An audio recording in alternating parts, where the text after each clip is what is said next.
Bonjour mesdames et messieurs, je vais vous présenter le jeu de la rivière aux 7 pierres dont le plateau est derrière moi.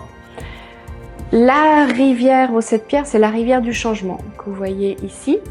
Et au bout de cette rivière du changement, il y a un ponton rouge que l'on devrait emprunter si l'on veut mettre un changement en place. C'est le ponton du succès. Et au début de la rivière, il y a un pré avec des moutons qui, eux, n'aiment pas trop le changement en fait. Et si on veut que le changement se mette en place, en fait, c'est le but de tout le jeu, c'est de parcourir la rivière en sautant de pierre en pierre et en explorant ces 7 pierres du changement. Et peut-être qu'en chemin, vous allez rencontrer des animaux magiques dont je ne vous révélerai pas les super pouvoirs.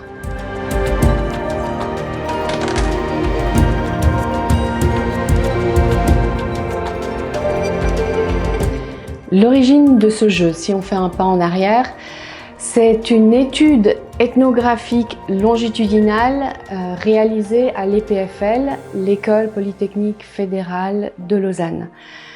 À l'époque, notre équipe de recherche a été mandatée pour réfléchir aux facteurs qui permettent ou qui empêchent l'adoption de robots par des familles dans leur quotidien. Et de cette étude longitudinale ont émergé 7 facteurs qui font que les gens, consciemment ou inconsciemment, font une espèce de moyenne entre les avantages et les inconvénients d'avoir un robot à la maison. Alors, quels sont ces 7 facteurs ou ces 7 pierres du changement ?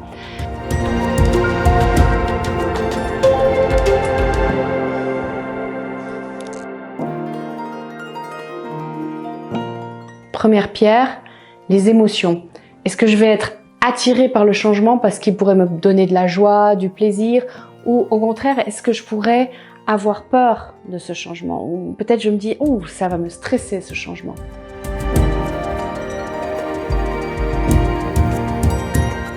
Deuxième pierre, la pierre sociale.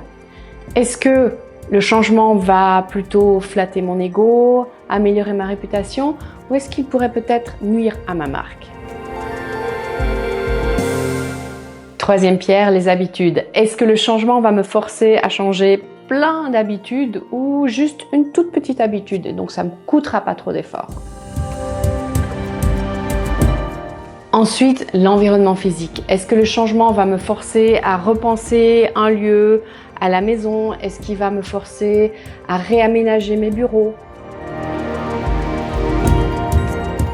Ensuite, les aspects financiers.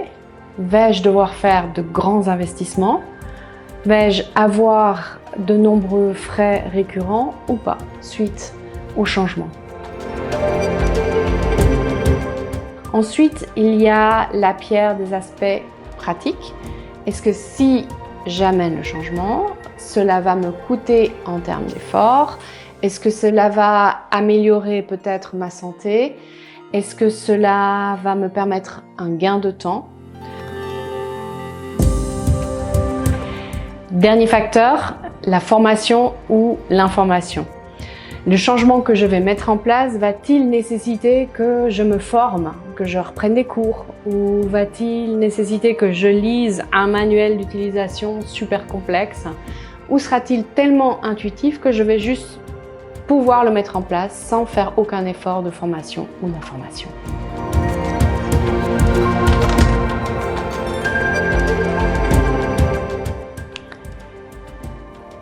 Les 7 dimensions du changement sont matérialisées dans des cartes et dans une pierre, la pierre opportunité, la pierre risque. Les participants vont parcourir ces 7 dimensions du changement de manière ludique, ce qui fait qu'à la fin de la partie, ils ont vraiment une vue exhaustive des opportunités et des risques liés au changement. Ils vont pouvoir les prioriser et finalement poser des actions, décider de manière consciente des prochains pas à prendre pour leur projet de changement. Vous voulez jouer ?